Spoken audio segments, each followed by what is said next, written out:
Today we are in the beautiful Italian city of Florence to remember some of this city's most magnificent dead.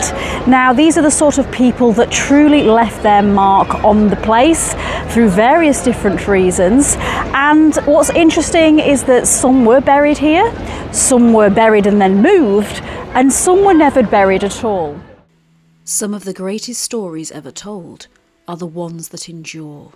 They speak of human nature, of hope and sacrifice, of love, guilt, ambition and loss. And through them, we try to make sense of life itself, its purpose, its creativity, and its fragility. But not all stories unfold the way we expect. Some are shaped by exile, by power, by conflict. Some don't end where they begin, and some don't end at all. In this episode, we're stepping into those kinds of stories, because in Florence, legacy doesn't just live on through books, art or music, it's carved into stone. In 1806, the Italian poet Ugo Foscolo wrote a piece known as Of the Tombs. In it, he argued that visiting the graves of great men and women was not a morbid act, but something far more powerful.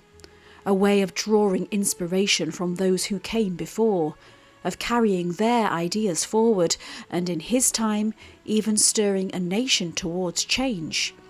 He believed that places like the Basilica of Santa Croce, often called the Temple of Italian Glories, held that power. That standing before figures like Michelangelo or Galileo could inspire something in the living. And perhaps that idea isn't limited to Italy, because wherever we are coming from, we all have our own magnificent dead. Foscolo himself became part of that story. Exiled from Italy, he spent his final years in London, where he died and was buried in 1827. But it doesn't end there, because decades later, his remains were brought back to Florence to rest among the very figures he had once written about. And as we're about to see, his story is far from the only one that didn't quite go to plan. Hello friends, and welcome back to the channel. If you're new here, I'm Claire, this is the Wanderlust Way. First off, let me say a huge thank you to everybody that supports this journey by liking, commenting, subscribing, sharing, becoming members and sending super thanks, because honestly everything that you guys are doing is helping me to continue with this, to visit new places and share the stories that I find along the way with you. So today is a very special one. We are in the city of Florence in Italy, and we're here to remember some of the city's most important dead.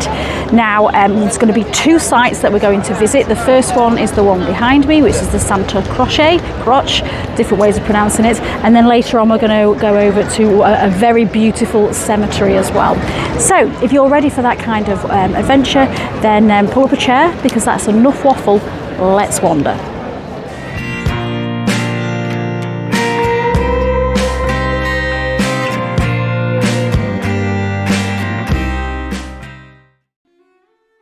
Situated in one of Florence's oldest neighbourhoods, Santa Croce stands as a place of remembrance for some of Italy's most important dead. Work on the basilica began in 1294, at a time when cemeteries as we know them didn't exist yet. Instead, places like this became the final resting place for notable families, artists and scholars, those whose lives had helped shape the city itself.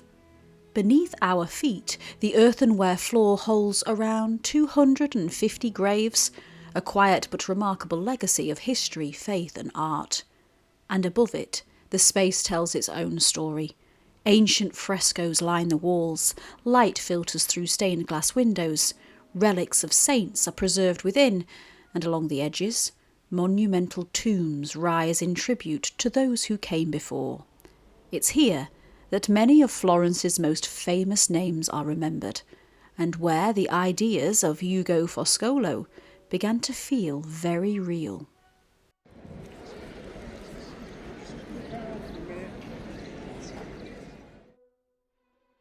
The tomb we see before us here is that of the great composer and conductor Gioachino Rossini. If that name doesn't instantly bring recognition, allow me to play something that might prick up the memory cells.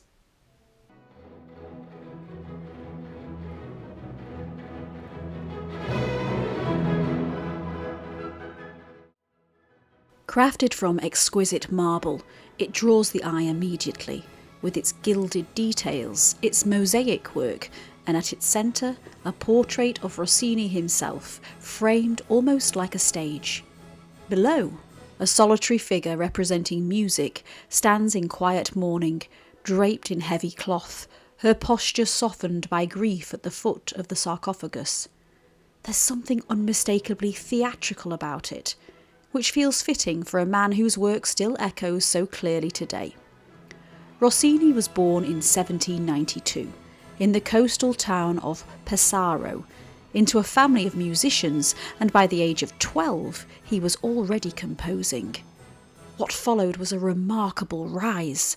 Opera after opera, success after success, with works like The Barber of Seville securing his place as one of the great composers of the late classical and early romantic eras. And then, quite suddenly, he stopped. In his 30s, at the height of his success, Rossini stepped away from the opera altogether.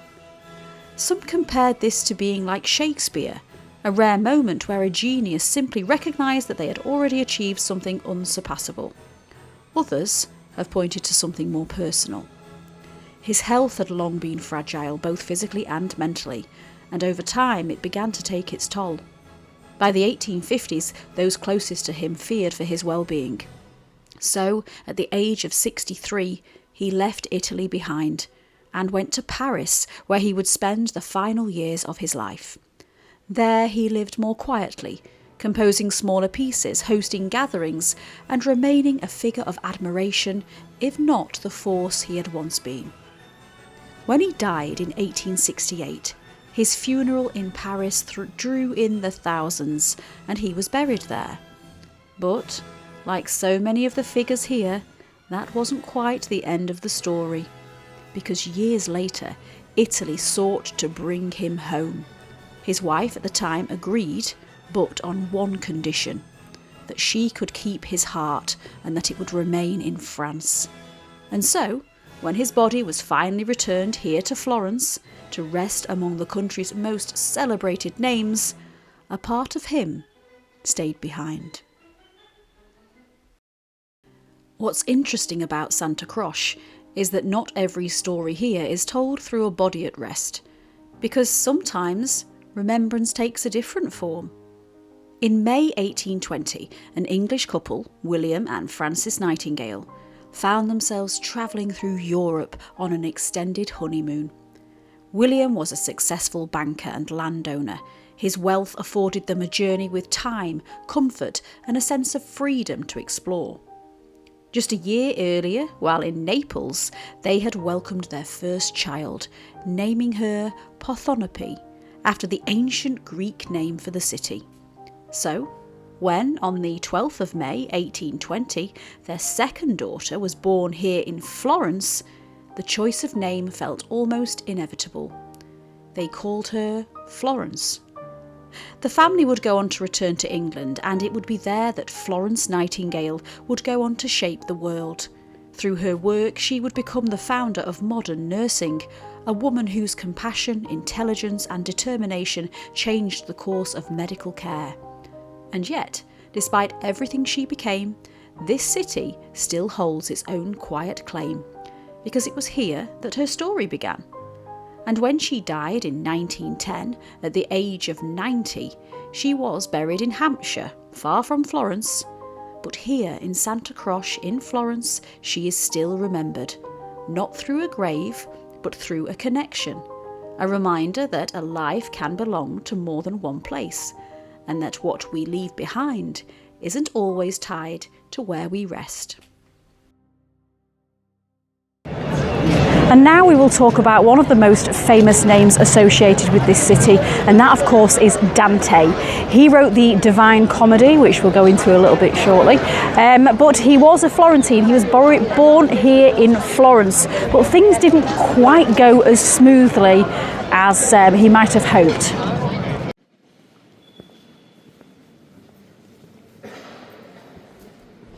Among the most famous names tied to this city is Dante Alighieri.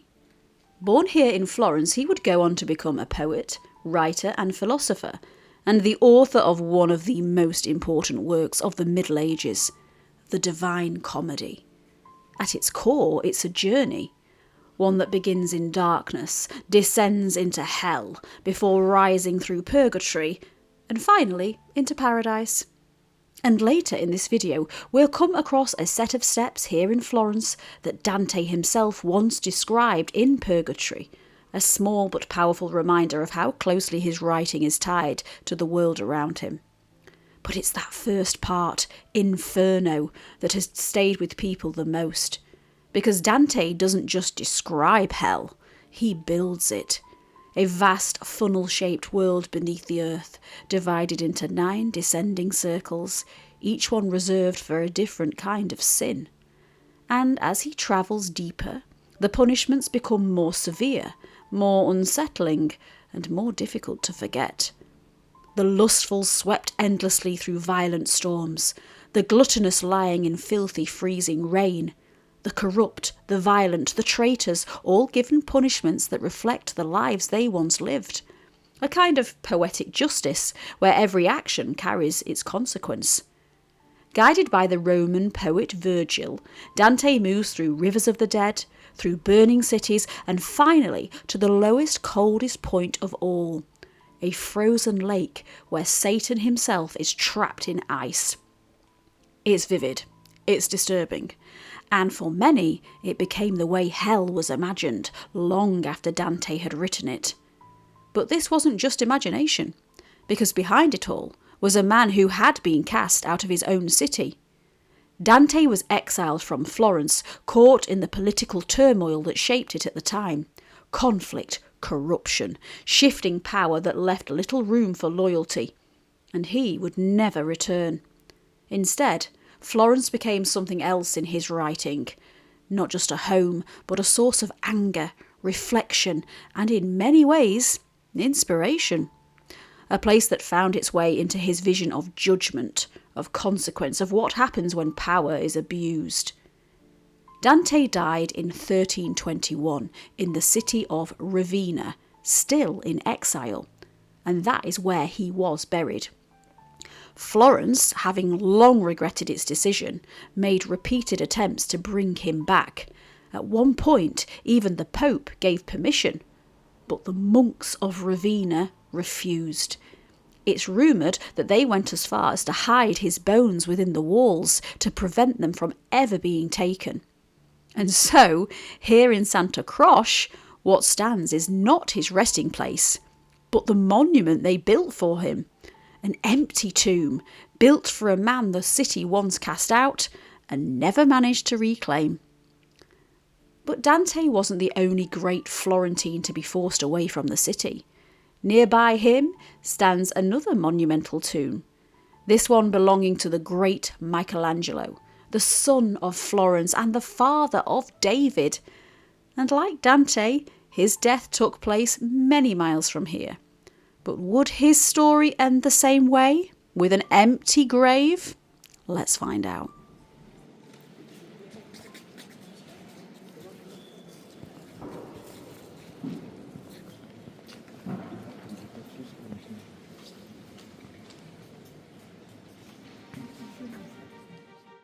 The tomb we see before us here was designed by Giorgio Vasari, and it stands as a fitting tribute to one of the greatest figures this city has ever produced.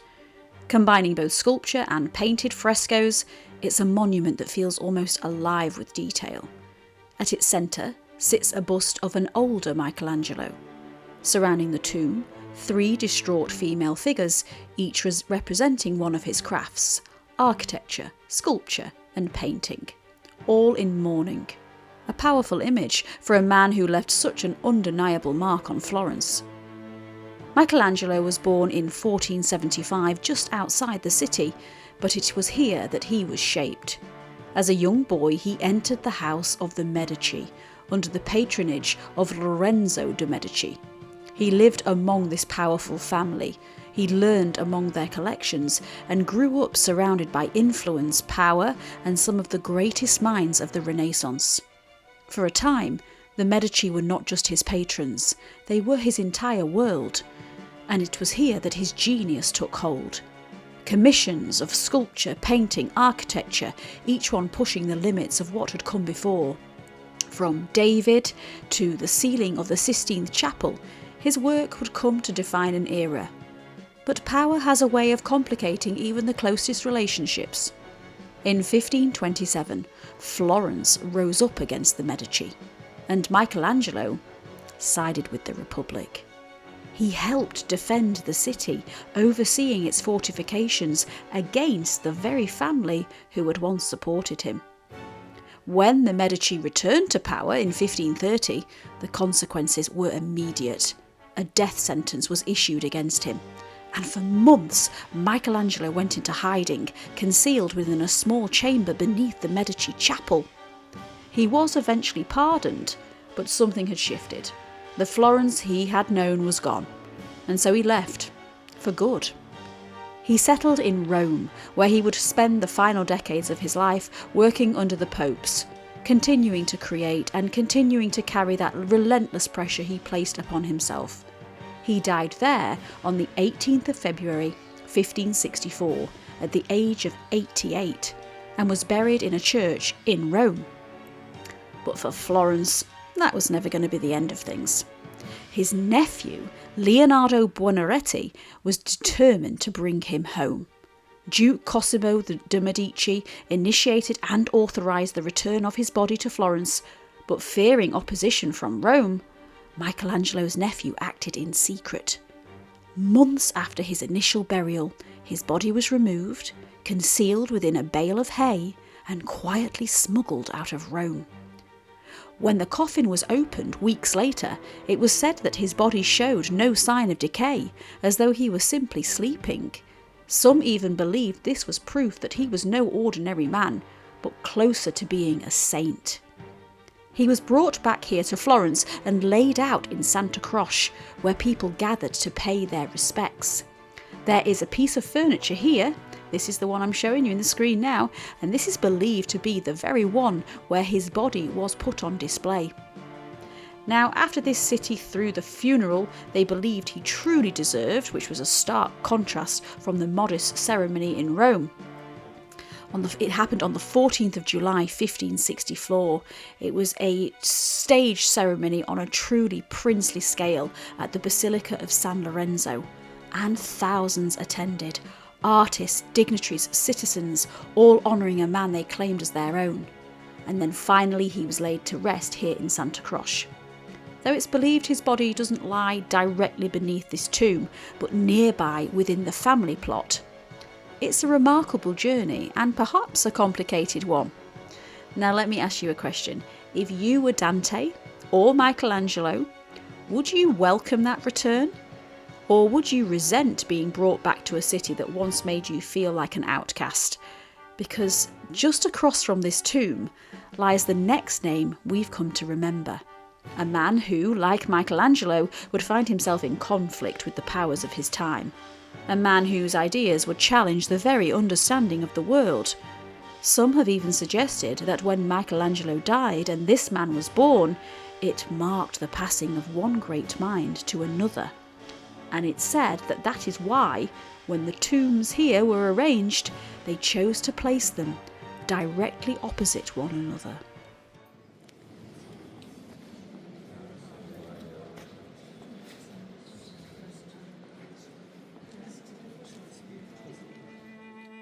Born in Pisa in 1564, Galileo Galilei would go on to become one of the most influential figures in the history of science. A man who looked to the skies and began to question everything. Through his observations, using a telescope he refined himself, he saw moons orbiting Jupiter, mountains on the surface of the moon, and evidence that challenged the long-held belief that the Earth sat at the centre of the universe. Today, those ideals feel almost obvious, but at the time, they were dangerous, because to suggest that the Earth moved was to challenge the authority of the Church itself. For many years, that made Galileo not a hero, but a heretic. There was outrage. His findings were rejected, condemned, and he was summoned before the Inquisition, forced to stand trial and ultimately made to recant his views. He spent the final years of his life under house arrest. A brilliant mind, confined. But before all of that, Galileo had risen quickly, and much of that rise was tied to one powerful name, the Medici. He had once tutored the young Cosimo II de' Medici, and when his discoveries began to gain attention, he knew exactly how to secure their favour. The 4 moons he observed orbiting Jupiter, he named after them, the Medicean stars, in honour of Cosimo and his brothers. It worked.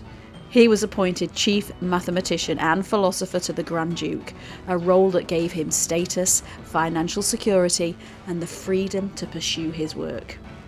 And even when that work brought him into direct conflict with the Church, the Medici remained an important source of protection. Because in Florence, their influence mattered.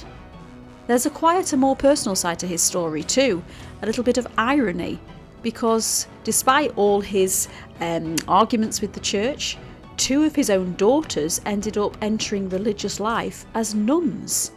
It's a striking contrast given their father's ideas were seen by many as going against the teachings of the Church itself. But Galileo died in 1642, just outside Florence, and still under house arrest. And even in death, his reputation remained complicated, because the issue wasn't whether he was important enough to be buried here. It was whether a man whose ideas had challenged the very order of the universe should be placed inside a church at all. So instead, he was buried more quietly within a section associated, in this church, with the Medici family, protected once again, even in death, by their name. At that time, few would have argued with them.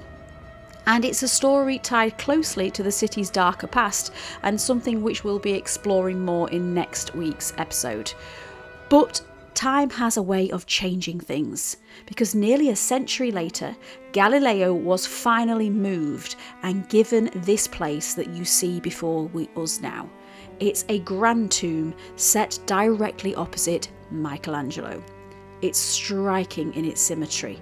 A central bust of Galileo himself, surrounded by figures representing mathematics, astronomy and philosophy, each one a reflection of the disciplines he helped to transform.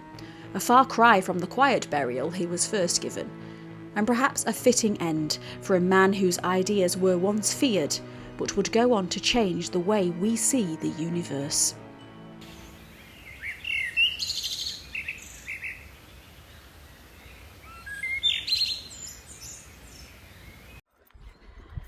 We're now taking a trip to the other side of the city. I'm going to be honest, it's very hilly Tuscany, very much a strenuous. This is what Adi thinks I'm absolutely mad for doing this. Well, he must be more mad for coming along with my crazy idea. It's I'm out of puff, as you can tell. 25 degrees. Yeah, we're trying to find the cemetery, and we've made it. So this is where the cemetery is. There's obviously a chapel at the top, very similar style to the Santa Croce and the Duomo really. Leaving Santa Croce behind, our final stop takes us to the cemetery that surrounds the Basilica of San Miniato al Monte. It's a climb to get here, but if you're up for it, the reward is hard to ignore. From the top, Florence stretches out below you, a city shaped by everything we've just explored. And watching over it all is the church that has stood here for over 1,000 years. Construction of the current Romanesque structure began in 1018, with its distinctive white and green marble facade completed in the centuries that followed. But before we reach our final grave, there's a story tied to this hill that's far older still, a darker one. According to legend, this is the resting place of Saint Minias, an Armenian prince living in Florence during the 3rd century. At a time when Christianity was forbidden, he was denounced and sentenced to death. The stories say he endured torture, thrown into fire, sent before wild animals, and yet somehow survived. Until finally he was beheaded. But even that, it seems, wasn't the end, because according to the legend, Miniato rose to his feet, lifted his own severed head, and began to walk across the river, up this very hill, to the place where the church now stands. And it was here, they said, that he finally fell. And so the Basilica was built on the site of his death, a place where legend, faith and history intertwine. And then, of course, these are the steps that I mentioned earlier in this video, linked to Dante. We're told that in Purgatory, Canto 12, he draws directly on this climb. Now, as he makes his way up a steep, narrow, rocky path, he reflects on the ascent from the centre of Florence to this very hill. In the poem, he's urged to look down at the ground beneath his feet, where scenes are carved into the stone, examples of pride from fallen angels to ruined cities. It's a symbolic path of reflection and of change, and it's not hard to see the connection, because this climb still feels like a separation. Step by step, the city falls away beneath you, and something quieter takes its place. And it's here, among these graves, that we come to the final name in our story.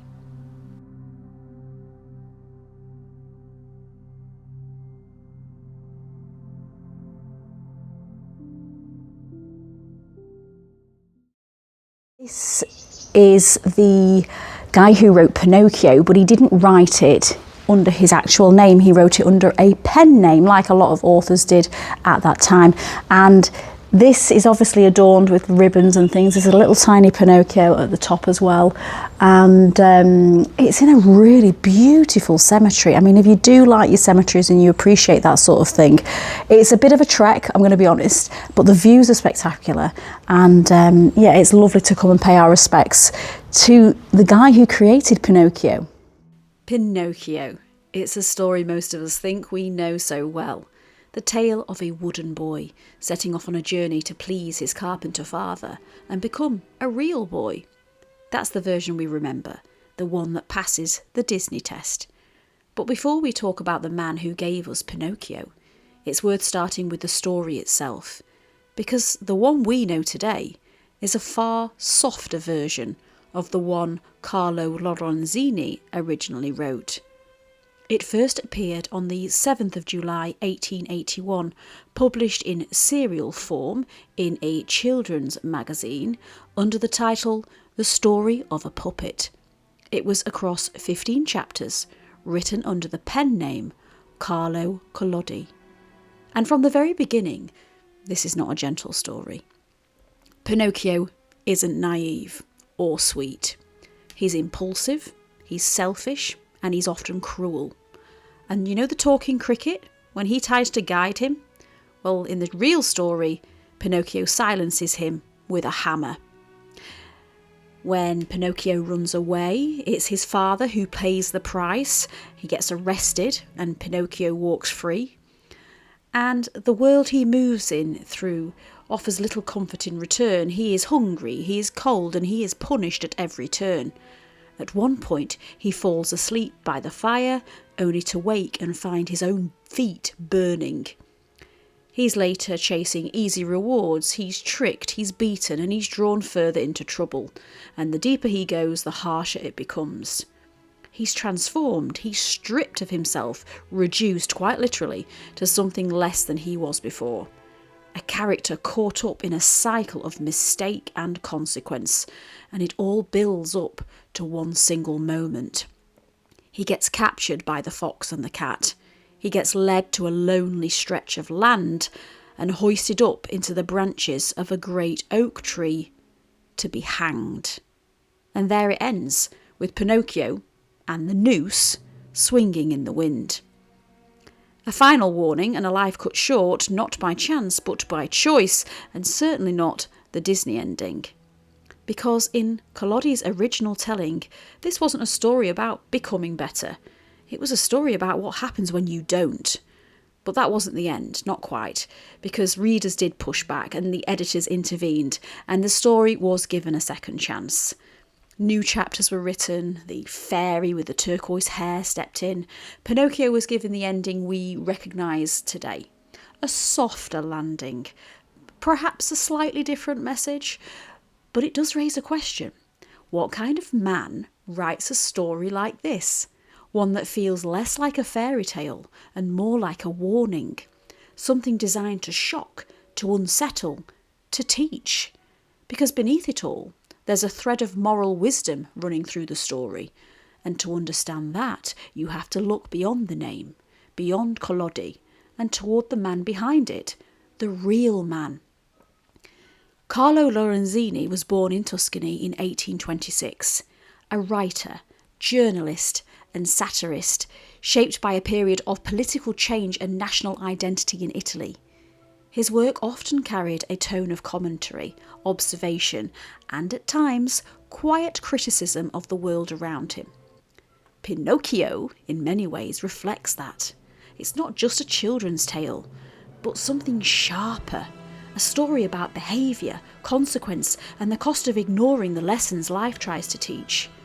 And yet for all that, Lorenzini would never fully see what his creation would become, because the story grew far beyond him, translated across languages, adapted into theatre, film, and eventually into one of the most recognisable characters in the world. And here in Florence, the legacy is still here. Small wooden Pinocchios hang in shop windows, line market stalls fill souvenir shops across the city. There's even a museum dedicated to him. And these are all quiet reminders of a character that travelled far beyond the page. And here, in this hillside cemetery, rests the man who first brought him to life. A much quieter ending than the one he originally wrote, but perhaps a fitting one, because like so many of the stories we've explored here, it didn't quite go the way it first intended. So that is it. Thank you for joining me in this week's Wander. Thank you for remembering the magnificent dead of Florence. And if you have enjoyed this video, there are 2 other episodes that I'm planning on making about Florence. One is going to cover some of the ghost stories, and one is going to cover some of the dark history. So if I've not already made those videos, they will be coming to the channel very, very soon. So thank you, everybody. Take care, stay safe, stay curious, and I'll hopefully see you on next week's Wander.